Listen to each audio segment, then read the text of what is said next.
And but yeah, Wes Unseld, and people don't realize that he started with the Baltimore Bullets. Yes, he did. He started with the Bullets, and they were still in Baltimore. Okay, he played with Earl Monroe. Yep. All right. They won a championship with Earl. People forget about that. The Bullets won a championship when they were in Baltimore. Wes was, and he was another one who came into pro sports from what? An HBCU. Again, if you look at some of the greatest players in NBA history, a lot of them came from not traditional power schools. Bill Russell, San Francisco. West was HBCU. Earl was from an HBCU. And Artis Gilmore was Jackson State. You know what I'm saying? Yep. That's when that's what I'm saying. You had to be. People talk about they're the best athletes. You had to be really talented in order to make the league because the competition was fierce. Yep. And for West to do what he did, man. Go ahead. I think people don't look. They look at body types, and just because a guy's chiseled, and from back then,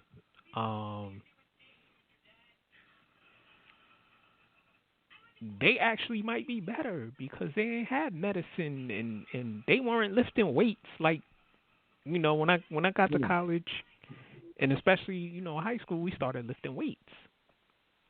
Most of these guys look like they really didn't stay in the weight room, so they had to get jobs. Right, it's more brutal. What we call just that's a big boy. Just natural strength. They were playing on inferior made sneakers too. Yeah, riding trains, cramped rides, all of those things, and they still had to perform. Whereas you got these guys that are pampered. They on charter jets. They don't play back-to-backs. They don't play 3 nights in a row. You know what I'm saying? They can't even play 3 nights in a row. These dudes will play 6 days in a row riding the damn train. And back then, dude, if you were over 6'2", riding on the train was very uncomfortable. Right. I remember reading. I had this book. It was based on all the NBA players. Big ass book. And I read articles where Kareem used to complain about hotels. He had to get a room. He had to get 2 beds to put them together to fit his 7'2" frame. Right. And I'm sure some of the other guys had to do that too. Yeah. Imagine how badly he slept and then had to go out and play against Wilt. Right. And then Kareem also had migraine problems. That's why he smoked weed. So he says. But, he had migraine issues. Listen, he got out to California. That's why he's smoking weed. He got there in Cali and that whole Berkeley lifestyle. I ain't trying to hear from him right now. he started eating granola and everything else. So I don't know who came on the show a while ago and said somebody came on the show. They said they actually was on vacation in some island and they met Kareem and they smoked together. Wouldn't surprise me. No, him and Bill Walton those are 2 dudes that I swear you could meet and they would probably be like 2 of the coolest people you could ever meet. Right. Actually, it's funny. It's a few people like that. You could run into them and just talk. And then there's other people like, I don't want to have no conversation with you. So I might slap you. Yo, the last 2 topics. Conor McGregor. We're going to stay in UFC. God. Conor McGregor says he's going to retire. Again, this is like the 3rd or 4th time he's retired. And John Jones wants to leave. And there's a couple of other disgruntled UFC guys who want to leave because they feel they aren't being paid and compensated properly. And we've talked about this before on the show. They had Amanda Nunes fight most recently, I think earlier this week or last week. Yeah, Saturday. She won again. Yep. I feel she is supremely not respected enough by the UFC, and as the champ she has been over the years, they should have utilized her better because she's going to retire soon. She is, without a doubt, the greatest single female combat sport champion of all time, period, in the story. Right. She beat everybody. In 2 classes. Right. Because she's holding 2 belts. Yep. Yep. I think Conor made his money, and he's a parent now. I think he want to do other. I think he wants to be on the business side of things, and they're not letting him. So he's gonna retire. Listen, once he made that money from, we talked about it. Once he got that check from Floyd, we said he wasn't gonna be fighting too tough anymore. Right. Yep. Listen, MMA is a brutal sport. Yeah. And John Jones, listen, I don't give a damn what happens to John Jones. John Jones is a dumbass. Okay? Go away. This is what I want John Jones to do. I want him to go away. Okay? I don't care that Dana White don't want to pay you. Because, and I don't ever defend Dana White, but the one thing Dana White said was very true. How is Dana White tarnishing your name? You've done more than a good job of that. You know? Everybody's trying to hear from you. Also, John Jones, when you are at your zenith, at your top, you didn't try to make more money than You were the biggest. You were the reason why I started watching UFC. He could have done what Rousey did. He could have done what Quentin Jackson did. He could have done what some of those wrestlers did. You know what I'm saying? You could have branched out, got yourself into some. Listen, you can say what you want about Quentin Jackson not being able to really act, whatever. But listen, that damn 18 movie, he still get residuals from that. Okay, he still gets still acting. Right, he's still acting. So he got an income stream coming in. You can say what you want about Ronda Rousey. She went to WWE. She started doing some movies. She has multiple income streams coming in. John Jones, you decided you wanted to keep running over, hitting pregnant women with your car and getting busted for drugs. So that's on you.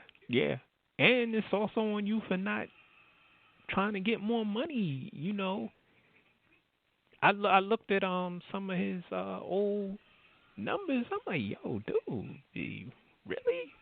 You making 6 figures, 200,000, and you the top dude? Right. Who's repping you, bruh? Why didn't you go get a fight against Floyd Mayweather? Right. Or another boxer. Nah, that's all on him. It is, and the other fighters who feel, especially the people who fight on a card with a Conor McGregor, and they don't even get $1 million. Come on, Dana White. Yeah. Come on, UFC. And I hope Bellator is looking at this. Yo, poach they fighters. Yep, that's what I would do if I'm Bellator right now. I offer John Jones 3 times what he made for his most lucrative fight, which still probably wouldn't be over $5 million, by the way. Right. Boom. And I throw a pay-per-view up tomorrow with him because people are going to watch. Right. Get him to fight Daniel. Get Daniel Cormier to come out of retirement, fight him again. No, nobody want to see Daniel Cormier lose again. Stop that. No one wants to see Daniel Cormier lose again. Daniel Cormier is one of the most boring champions ever in the history of the world. He was. He was also one of the most boring, the A side and the B side. He was a boring B side. At least with Duran and Leonard, I knew what I was getting. With Hearns and Duran, I know what I'm getting. With Leonard and Hearns, I knew what I was getting. With Ali and Foreman, I knew what not Ali and Foreman. With Ali and Frazier, I knew what I was getting. Right. 14, 15 rounds of brutal boxing. Daniel Cormier, he's taking an L. Let's switch it to baseball. Okay. Let's switch it to baseball again real quick. Your man Matt Harvey is about to go to Asia. Okay. What you think about that? I think it'll be good for him. Right. I think it'll be good for him because they don't value velocity over there like we do, whereas there they value movement. His pitches still have movement; they have no velocity. Yes, they do. When he still has the velocity, but it's straight. There's no movement, so he's better served when he throws slower because he has more movement. So I think he'll do well over there. Honestly, I think he'll be very successful. Where's he talking about going? Japan or Korea? I think Korea. Oh, hell yeah. Listen, he'll be a star over there because nobody in the Korean Baseball League throws over 92. Right. And he can still hit 95. Right. And all his pitches always had movement. He knew how to pitch. It's just, I was reading an article, and, a lot of people related to the New York Mets and other people related to baseball were saying, part of the living in New York wasn't really good for him, and the nightlife wasn't good for him, and also that the Mets just fucked that up with him. Yeah, he did. Yeah, I mean, he got caught up in the celebrity, and it is what it is. And he got humbled. He's been humbled. Yeah, like I said, I thought that I had wanted the Yankees to take him because right now, honestly, if you needed a closer, he'd be a perfect closer because he's good for 1 inning. Right. Maybe two. No, I'll say he's good for 3 innings. So you could use him as a closer. You could use him as a setup guy. Bring him in the 7th inning, give him the 7th and the 8th, take it to your closer, bring him in the 9th. I mean, that's what they used to do. That's how guys used to become closers. They were starters. Yep. They got a little older, weren't as good. You make him a closer. But he can still pitch. He just won't get an opportunity in the league now because it's all about everybody needs to throw 99 miles an hour, but nobody can pitch. Right. Yep. How you been, bro? I'm all right, man. Just walking the dog, man. Okay. I ain't got nothing else, unless you got something. All right. No, it's just, it's just a standard nonsense. He said standard nonsense.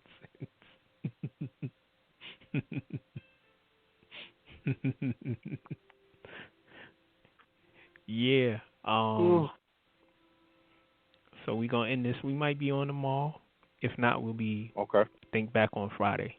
Depending on what R is doing and also what we can scrounge up. Talk about sports wise.